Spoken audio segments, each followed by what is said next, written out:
পবিত্র ঈদ মিলাদুন নবী সাল্লাল্লাহু আলাইহি ওয়াসাল্লাম উদযাপন করা যাবে কিনা? অনেকে এটাকে জায়েজ মনে করে। এখানে আপনার অভিমত কি? দেখুন, আমি অভিমত না দিয়ে কয়েকটা প্রশ্ন রাখবো, অর্থাৎ প্রশ্নের উত্তরে আবার প্রশ্ন, পাল্টা প্রশ্ন আমি ছুড়ে দিতে চাই, বিশেষ করে যাদের এটা নিয়ে সত্যিই জানার আগ্রহ আছে। অনেকে তো প্রশ্ন লেখেন জানার জন্য না, প্রশ্ন লেখেন হলো ওনার পক্ষের মতটা বের করে আনার জন্য। আমি বলতে চাই যে সাধারণত আমরা সাধারণ মানুষরা যে হুজুরের ভক্ত, আমরা তার কথা শুনি। যে হুজুর মিলাদুন নবীর পক্ষের, তার ভক্তরা মিলাদুন নবীর পক্ষে কথা বলে এবং সেরকম দলিল খুঁজে বের করে সোশ্যাল মিডিয়াতে সেটা নিয়ে লেখালেখি করে। আর যে হুজুর মিলাদুন নবীর বিপক্ষে, ওনার ভক্তরা মিলাদুন নবীর বিপক্ষে তারা ক্যাম্পেইন করে, কাজকাম করে। আমার কথা হলো যে আপনি হুজুরদের পক্ষ বিপক্ষ না নিয়ে কয়েকটা প্রশ্নের উত্তর খোঁজার জন্য আপনি নিরপেক্ষভাবে চেষ্টা করেন। আপনি নিজে একটু সচেতনভাবে, সতর্কভাবে, অনুসন্ধানের দৃষ্টি নিয়ে এই প্রশ্নগুলোর উত্তর খোঁজার চেষ্টা করেন। আপনি যদি উত্তর খোঁজার যদি সিরিয়াস চেষ্টা শুরু করে দেন এবং নিরপেক্ষভাবে চেষ্টা করেন, আমার বিশ্বাস যে আপনাকে আল্লাহ তাআলা হেদায়েত এবং সঠিক পথ যেটা সেটা আল্লাহ তাআলা আপনাকে দেখিয়ে দিবেন। শর্ত হলো আপনি আগে গিয়ারটা নিউট্রালে এনে তারপরে খুঁজতে হবে। আমরা যারা গাড়ি চালাতে জানি তারা জানি যে গিয়ার, আপনার ম্যানুয়াল গিয়ার সাধারণত গাড়ি, এটা আপনার নিউট্রালে থাকার পর স্টার্ট দিলে গাড়ি স্টার্ট হবে। গিয়ার একটা দিয়ে রেখে দিয়েছেন আগে, এরপর আপনি স্টার্ট দিচ্ছেন, তাহলে গাড়ি কি হবে না? স্টার্ট হবে না, গাড়ি দৌড় দিবে, লাভ দিবে, সেটা সঠিকভাবে সার্ভিস দিবে না। এখন আপনি নিজে আগে মিলাদুন নবীর পক্ষের অথবা বিপক্ষের একটা গ্রুপের থেকে এরপরে বলতেছেন হ্যাঁ এই ব্যাপারে আপনি কি বলেন, কোরআন হাদিসে কি আছে, আপনি জানার চেষ্টা করছেন।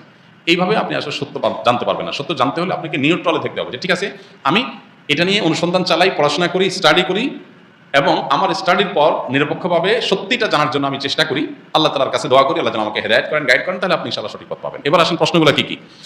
এক নম্বর প্রশ্ন হলো, নবী করিম সাল্লাল্লাহু আলাইহি সাল্লামের যেদিন জন্ম হয়েছে, মিলাদুন নবী মানে হলো নবী সাল্লাল্লাহু আলাইহি সাল্লামের জন্ম, এটাকে কেন্দ্র করে উদযাপন, আনন্দ ইত্যাদি।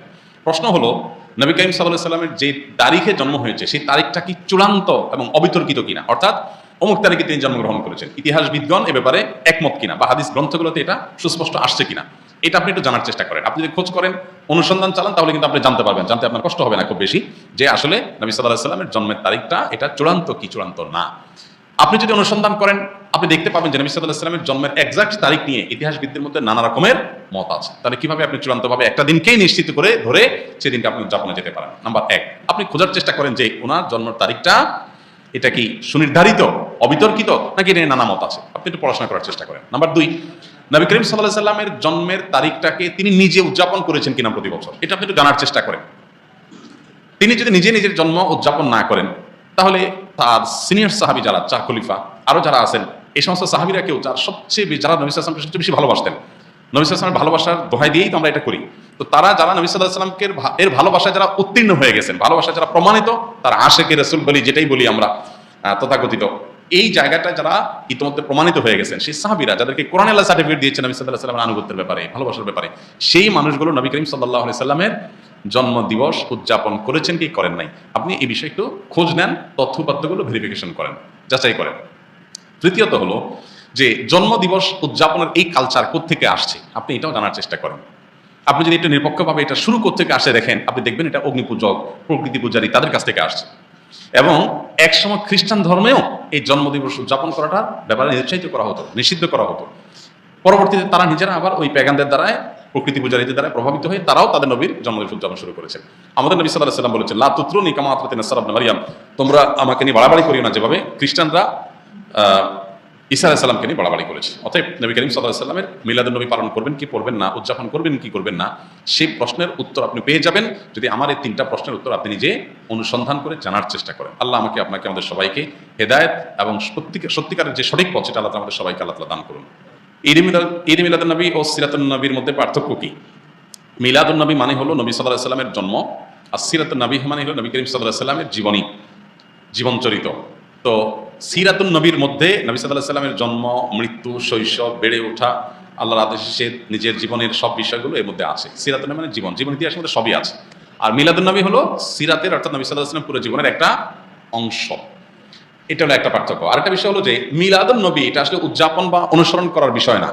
নবী সাল্লাল্লাহু আলাইহি ওয়াসাল্লামের জন্মকে আমরা চাইলে অনুসরণ করতে পারবো না, যে উনি যেভাবে জন্ম হয়েছে, যে তারিখে হয়েছেন ওই তারিখে আমি হব, এরকম কোনো অপশন নাই তো। কিন্তু সিরাতুন নবী যেটা, এটা কি করা যায়? অনুসরণ করা যায়। নবী সাল্লাল্লাহু আলাইহি ওয়াসাল্লামের জীবন চরিত্র দেখে দেখে সেই অনুযায়ী আমি আমার জীবনকে গঠন করলাম। তো এটা হলো মূলত আমাদের জন্য গুরুত্বপূর্ণ। আমাদেরকে নবী সাল্লাল্লাহু আলাইহি ওয়াসাল্লামকে আল্লাহ দিয়েছেন তাকে অনুসরণ করার জন্য। তাকে অনুসরণ করার নামগন্ধ নাই, কিন্তু তার মহব্বতের দাবি করে আমি যাচ্ছে তা করে বেড়ালাম, এটা আসলে ইসলাম হতে পারে না। অতএব আমাদেরকে নবী করিম সাল্লাল্লাহু আলাইহি ওয়াসাল্লাম অনুসরণ করার চেষ্টা করতে হবে। ডিপ্রেশন দুশ্চিন্তা থেকে মুক্তির উপায় কি? ডিপ্রেশন এবং দুশ্চিন্তা এখন ঘরে ঘরে। যত বেশি সম্পদ, যত বেশি মানুষের দিনকাল ভালো হোক, তত বেশি মানুষের মধ্যে দুশ্চিন্তা, ডিপ্রেশন বেশি। তো এই দুশ্চিন্তা এবং ডিপ্রেশন এটা থেকে মুক্তি লাভের জন্য আমাদের যে কাজগুলো করতে হবে তার ভিতরে ১ নম্বর হলো ৫ ওয়াক্ত নামাজ যথাযথভাবে সুন্দরভাবে আদায় করতে হবে, খুব লম্বা সময় নিয়ে ধীরে ধীরে। দ্বিতীয়ত, আপনি বেশি বেশি করে কোরআনে কারিমের অর্থ সহকারে তেলাওয়াত করবেন। এটি দুশ্চিন্তা থেকে মুক্তি লাভের জন্য অন্যতম কারণ। বিশেষ করে সূরা ইউসুফ সম্পর্কে অনেক ওলামা বলেছেন, এটা অর্থ সহকারে বুঝে পড়লে, মুহাব্বতের সাথে পড়লে, তাজবিদের সাথে সুন্দরভাবে পড়লে ইনশাআল্লাহ দুশ্চিন্তা থেকে মানুষ বাঁচতে পারে। তৃতীয়ত, দুরুদের আমল। এ সম্পর্কে হাদিসে পরিষ্কারভাবে আমাদেরকে নবী সাল্লাল্লাহু আলাইহি ওয়াসাল্লাম নির্দেশনা দিয়েছেন যে নিয়মিত যদি কেউ দুরুদ পড়ে, সবসময় দুরুদ পড়ে, তো আল্লাহ তাআলা তাকে দুশ্চিন্তা মুক্ত করেন। আরেকটা হলো ইস্তেগফার।